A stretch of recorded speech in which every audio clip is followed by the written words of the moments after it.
In 1945, a room full of tired men in suits decided the economic fate of the entire world. And here's the uncomfortable part. They were deciding it without asking most of the world what it wanted. This is the story of how America didn't just become rich, it became the center of gravity for all money, everywhere. Let's start with what most people get wrong. They think America's dominance came from innovation, or freedom, or some natural superiority of the American system.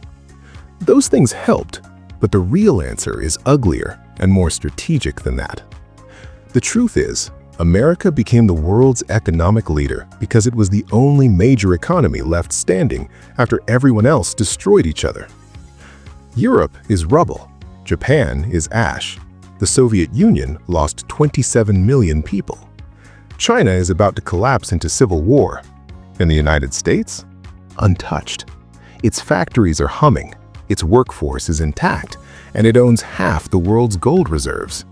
Not because it earned them, because everyone else needed dollars to buy American goods, and they paid in gold to get those dollars. This wasn't luck, this was positioning. But here's where it gets interesting. The US didn't just sit on that advantage, it designed a system to lock it in. July 1944, Bretton Woods, New Hampshire. That room full of tired men. They're building the post-war financial order, and they have a problem. How do you create a stable global currency system when nobody trusts each other? The answer: make the dollar the global reserve currency. Here's how it worked. Every country would peg their currency to the dollar, and the dollar would be pegged to gold at $35 an ounce. If you held dollars, you could theoretically exchange them for gold at any time. This made the dollar as good as gold. Better, actually, because you could use it to trade. And since everyone needed dollars to trade with each other, everyone needed to buy American goods, hold American debt, and play by American rules. One meeting, one system, total lock-in. Now you'd think that would be enough, but the US added two more layers. Layer 1, the Marshall Plan. Between 1948 and 1952, America gave away over $13 billion to rebuild Europe. That's about $160 billion in today's money. Generous, right? Not exactly. Here's what actually happened. Europe was broken. It needed machinery, food, steel, everything. The Marshall Plan gave them dollars to buy those things. But there was a catch. They had to spend most of those dollars on American products. So the money flowed out, then flowed right back in. Europe rebuilt, American factories boomed, and European economies became structurally dependent on US goods and financial systems. It wasn't charity, it was the most profitable investment in history. Layer 2, military dominance. By 1950, the US had military bases on every continent except Antarctica. It controlled the seas. It could protect trade routes or shut them down.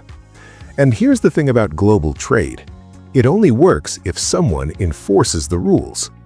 Pirates don't stop themselves. Rival nations don't just cooperate. Someone has to hold the stick. America held the stick. And if you wanted access to global markets, you played nice with the country holding it. Economic power and military power aren't separate things. They're two sides of the same coin. The US understood that better than anyone. So now we have the structure: dollar dominance, economic dependency, military reach. But structures crack. And in 1971, the system almost collapsed. Here's the problem. To keep the global economy running, the US had to supply the world with dollars. That meant running deficits, printing money, spending more than it earned. And remember, the dollar was supposed to be backed by gold. But by the late 1960s, there were way more dollars floating around the world than there was gold in Fort Knox. Other countries started to notice. France, under Charles de Gaulle, actually started exchanging its dollars for gold. Not because it needed gold, because it wanted to prove a point. If everyone did that, the system would implode.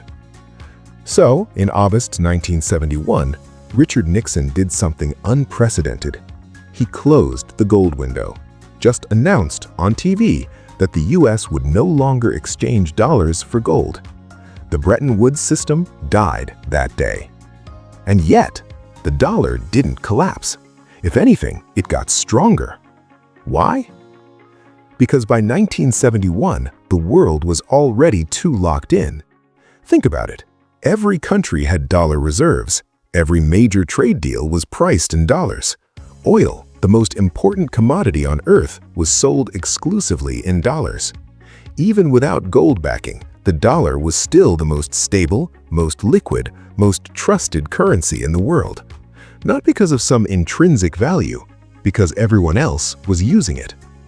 This is called network effects. The dollar is valuable because the dollar is valuable. And that's a very hard loop to break. The next 50 years were just variations on the same theme. The US didn't have to be the most efficient economy. It didn't have to have the highest growth. It just had to stay at the center of the network. When Asia started booming in the 80s and 90s, those economies exported to the US and parked their profits in US Treasury bonds. When the Soviet Union collapsed, Eastern Europe integrated into the dollar system. When China opened up, it pegged its currency to the dollar and became the world's factory feeding American consumers. Every road led back to the US. Now, here's where it gets uncomfortable. This system gives the United States an extraordinary privilege.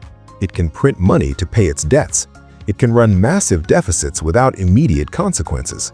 It can sanction countries by cutting them off from dollar-based financial systems. No other country can do this. If Italy prints money to pay its debts, it gets a currency crisis. If the US does it, the world absorbs the inflation. Economists call this exorbitant privilege, and it's not an exaggeration. But privilege has a price. To keep the system running, the US has to keep supplying the world with dollars. That means running a trade deficit forever, buying more than it sells, importing more than it exports. American workers see their jobs move overseas, manufacturing hollows out, entire regions collapse. The financial system gets richer, the middle class gets poorer. This isn't a bug, it's a feature. The same structure that makes America powerful makes it unequal. And now the system is under pressure. China's economy is massive and getting bigger. It's pushing for alternatives to the dollar, the digital yuan, bilateral trade agreements that bypass US banks. Russia, Iran, and others are trying to build parallel financial systems. Europe is quietly frustrated with dollar dominance, even if it won't say so out loud.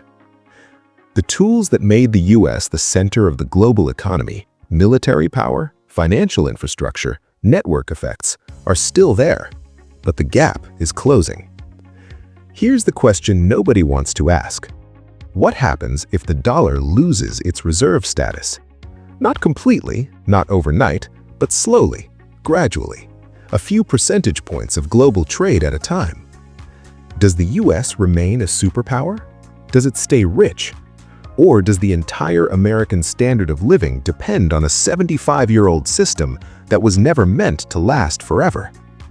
The uncomfortable answer is, we don't know, because it's never happened before. The United States didn't become the world's economic leader through destiny. It became the leader through timing, strategy, and leverage. It built a system where everyone else had to play by its rules. But systems don't last forever.